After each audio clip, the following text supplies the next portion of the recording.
Жена Идриса Хасана, который находился в заключении в Марокко в течение 2 лет, по просьбе Китая публично призвала: «Марокко приняло решение о репатриации моего мужа в Китай. Не позвольте ему быть отправленным на смерть».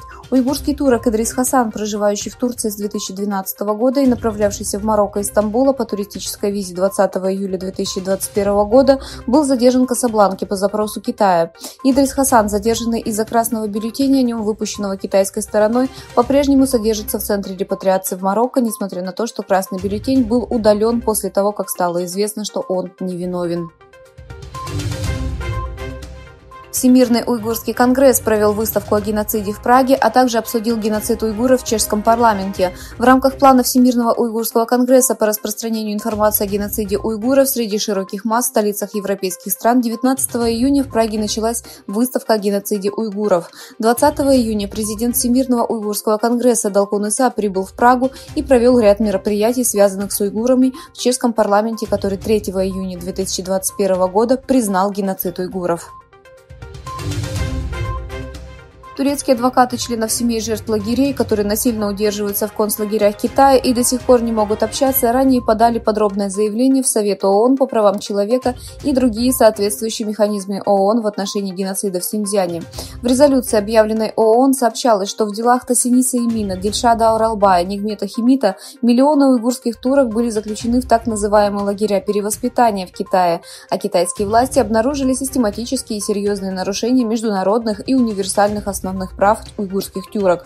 Был также сделан вывод о том, что Китай дискриминирует людей по национальному признаку на том основании, что те, кто был брошен в концентрационные лагеря, являлись уйгурскими турками и мусульманами, что нарушает статью 2 Всеобщей декларации прав человека.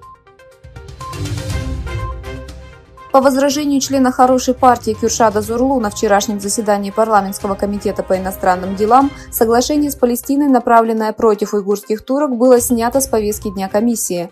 Депутат Анкары Кюршад Зурлу, член хорошей партии, возражал против меморандума о взаимопонимании по сотрудничеству в области обучения сотрудников правоохранительных органов между правительством Турецкой Республики и правительством государства Палестина. Зурлу в своем выступлении в комиссии напомнил, что президент Палестины Махмуд Аббас идентифицировал уйгурских турок с терроризмом во время своего визита в Китай и выступил против обсуждения меморандума о взаимопонимании в комиссии.